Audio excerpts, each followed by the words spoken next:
চাক এটা কথা হ'ল মাদ্ৰাছা স্কুল এইবিলাক হৈছে এটা প্ৰতিষ্ঠান আৰু মাদ্ৰাছাবিলাক হৈছে এটা ধৰ্মীয় প্ৰতিষ্ঠান। আজি মাদ্ৰাছাই হওক মছজিদেই হওক এইবিলাক হ'ল এটা উপাসনাথলী। এই উপাসনাস্থলীত ধৰ্মীয় শিক্ষাৰ লগতে সামাজিক শিক্ষা বিভিন্ন ধৰণৰ শিক্ষা তাত প্ৰদান কৰা হয়।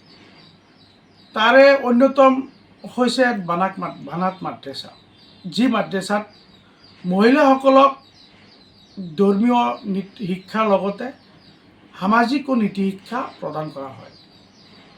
সেই এখন ধৰ্মীয় আৱেগ অনুভূতিক আঘাত কৰি সন্মানীয় বিধায়ক নুৰুল হুদা ডাঙৰীয়াই যি নিকৃষ্ট ৰাজনীতি কৰিছে তাক মই এজন ভাৰতীয় জনতা পাৰ্টিৰ এজন কাৰ্যকৰ্তা হিচাপে মই নিন্দা কৰিছোঁ, দীক্ষা দিছোঁ, গৰিহণা দিছোঁ। কাৰণ এজন বিধায়কৰ সেইখিনি ন্যূনতম জ্ঞান থকাৰ দৰকাৰ যে এখন ধৰ্মীয় মাদ্ৰাছাৰ আঘাত সানি ৰাজনীতি কৰাটো কিমান যুক্তিসংগত। কাৰণ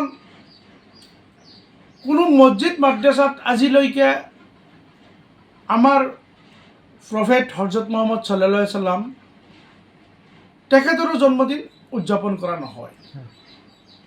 আৰু সেই মাদ্ৰাছাত এজন সন্মানীয় বিধায়কে তেখেতৰ ন্যূনতম জ্ঞানৰ যে ভাৰসাম্যতা হেৰুৱাইছে এই কথা তেওঁ নিজে উদঙাই দিছে। কাৰণ গৌৰৱ গগৈ ডাঙৰীয়া এজন সন্মানীয় সাংসদ, সেই গৌৰৱ গগৈ ডাঙৰীয়া এজন সন্মানীয় সাংসদৰ লগতে অসম প্ৰদেশ কংগ্ৰেছৰ এজন সভাপতি, তেখেতক তৈলমৰ্দন কৰিব গৈ পেলাই গৌৰৱ গগৈৰ সমৰ্থন লাভ কৰিব গৈ পেলাই। কাৰণ এটা সময়ত দেখা পাইছিলোঁ বিভিন্ন সময়ত তেখেত যেতিয়া নেকি প্ৰদেশ কংগ্ৰেছৰ সভাপতি লৈ পেলাই গৌৰৱ গগৈ আৰু ভূপেন বৰাৰ মাজত যেতিয়া নেকি টনা উজোৰা হৈ আছিলে তেতিয়া আমি গম পাইছিলোঁ যে নুৰুল হুদা ডাঙৰীয়া গৌৰৱ গগৈৰ বিৰোধী লবিত বাহৰ পাতিছিলে। আৰু সেই বিধায়কজনে যেতিয়া দেখা পালে যে গৌৰৱ গগৈ ডাঙৰীয়া অসম প্ৰদেশ কংগ্ৰেছৰ সভাপতি হৈছে, সেই গৌৰৱ গগৈ ডাঙৰীয়া অসম কংগ্ৰেছৰ সভাপতি হোৱাৰ পিছত সেই গৌৰৱ গগৈক তৈলমৰ্দন কৰি সন্তুষ্ট কৰি তাক ধৰ্মীয় আৱেগ আনি ঢালি দিছে।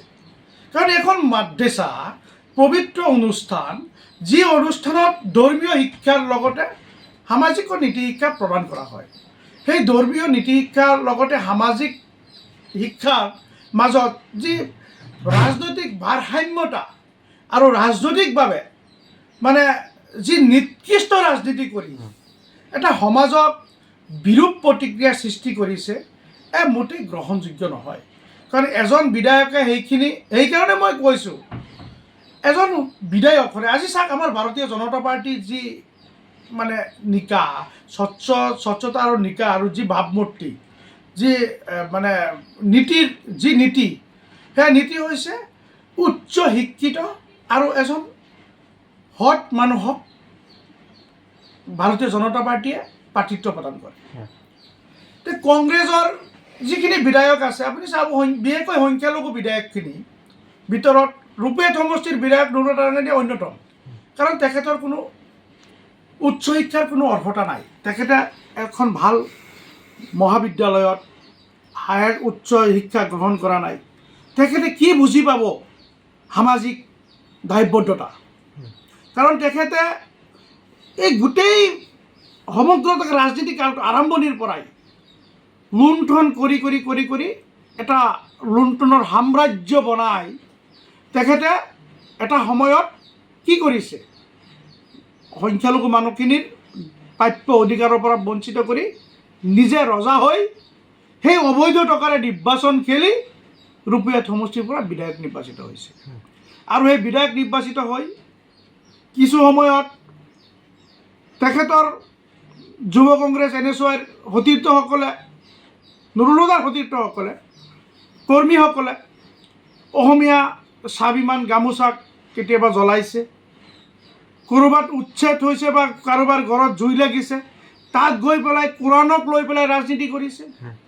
অতি শেহতীয়াকৈ কোনো ঢিকুল নাপায়। কাৰণ নুৰুল হুদাক এতিয়া মানুহে সমাজৰ পৰা বিদায় দিয়াৰ কাৰণে সিদ্ধান্ত লৈছে।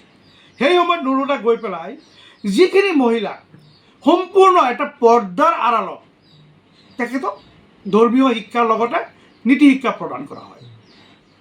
আৰু সেই মহিলাখিনিক মুকলিভাৱে ওলাই আনি বিভিন্ন ধৰণৰ ল'ৰা দি পেলাই কংগ্ৰেছৰ কৰ্মী লগাই পেলাই সেই মানুহখিনিক সেই মহিলাখিনিৰ হাতত ছোৱালীখিনিৰ হাতত ফল মূল কিবাকিবি হাতত বিলাই দিছে। এই কথাটো আমি ইছলাম বিৰোধী হৈছে, শৰীয়ত বিৰোধী হৈছে। কাৰণ সেইবাবে মই নুৰুল হুদাক কৈছোঁ আপুনি অধ্যয়ন কৰক, কাৰণ আপোনাৰ সেইখিনি ন্যূনতম জ্ঞান থকাৰ প্ৰয়োজন আছিলে। কাৰণ আপুনি যিটো সময়ত যি ধৰণৰ কাম কৰি সমাজত এক বিভেদকামী ৰাজনীতি কৰিব বিচাৰিছে, আপোনাক সকীয়াই দিছোঁ। আপুনি এনেকুৱা ৰাজনীতিৰ পৰা আপুনি বিৰত থাকক, অন্যথাই সংখ্যালঘু অধ্যুষিত এলেকাৰ পৰা আপোনাক পিটি পিটি খেদা হ'ব। আপোনাক হেবাৰৰ বাবে সকীয়াই দিয়া হৈছে। আপুনি ইমান দিন সংখ্যালঘু মুছলমানক লৈ ৰাজনীতি কৰিলে, সংখ্যালঘু মানুহক লৈ ৰাজনীতি কৰিলে নিজৰ ভোট বেংকৰ স্বাৰ্থত। এতিয়া আপুনি মহিলাকো এৰা নাই। সদুয়াত আপুনি মহিলা ছোৱালীসকলক, প্ৰাপ্তবয়স্ক মহিলা আৰু ছোৱালীসকলকো আপুনি এৰা নাই।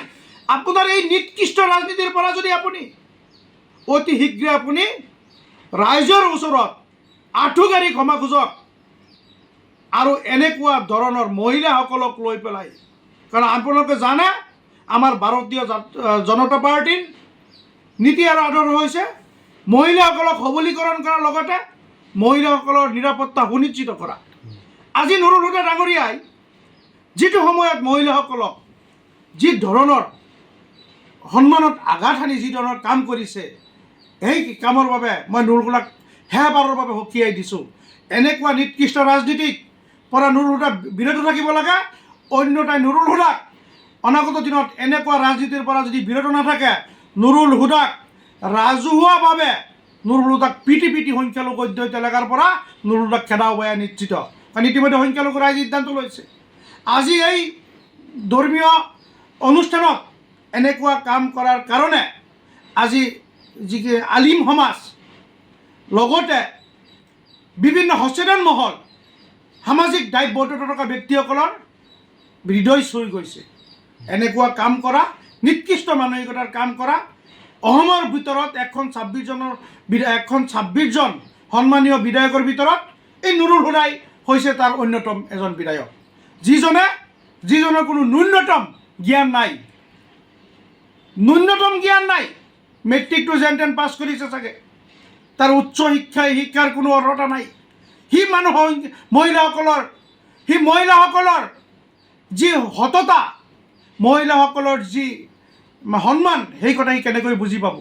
কাৰণ যিজন মানুহে মহিলাক সন্মান কৰিব নাজানে, যিজন বিধায়কে মহিলাসকলৰ নিৰাপত্তাৰ কথা কোনোদিন চিন্তা কৰা নাই, যিজন বিধায়কে মহিলাসকলৰ সবলীকৰণ কৰাৰ কাৰণে কোনোদিন চিন্তা কৰা নাই, সেইজন বিধায়কে কিছুমান হাংগু পাংগু লৈ, যিসকল হাংগু পাংগুৰ বিভিন্ন সময়ত বহুত অশ্লীল ভিডিঅ' ভাইৰেল হৈছিলে, বহুত ছোৱালীৰ লগত সেই কংগ্ৰেছৰ হাংগু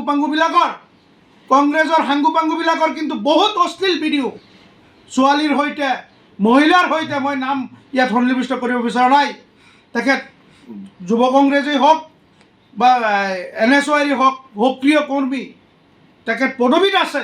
সেইখিনি ল'ৰাৰ কিন্তু বিভিন্ন সময়ত বিভিন্ন ধৰণৰ অশ্লীল অসামাজিক ভিডিঅ' ভাইৰেল হোৱাৰ প্ৰমাণ বহুত আছে। আৰু সেই তেনেকুৱা ধৰণৰ ব্যক্তিক লগত লৈ গৈ পেলাই নুৰুল হুদাই যি নিকৃষ্ট মানসিকতাৰ ৰাজনীতি কৰিছে, কোনো দিন এই কথা আমি ভাৰতীয় জনতা পাৰ্টীয়ে সহ্য নকৰোঁ। আৰু মই এজন সংখ্যালঘু নেতা হিচাপে, এজন ভাৰতীয় জনতা পাৰ্টীৰ এজন নিষ্ঠাবান কাৰ্যকৰ্তা হিচাপে মই কোনোদিন সহ্য নকৰোঁ। মই নুৰুল হুদাই অনাগত দিনত এনেকুৱা কৰ্মৰ পৰা যদি বিৰত নহয়, নুৰুল হুদাক লাষ্টবাৰৰ বাবে সকীয়াই দিছোঁ। তেখেতক পিটি পিটি এইখন সমষ্টিৰ পৰা খেদা হ'ব নিশ্চিত। যিকোনো খবৰৰ বাবে যোগাযোগ কৰক 7099017330 লগতে 7099017110 নম্বৰত।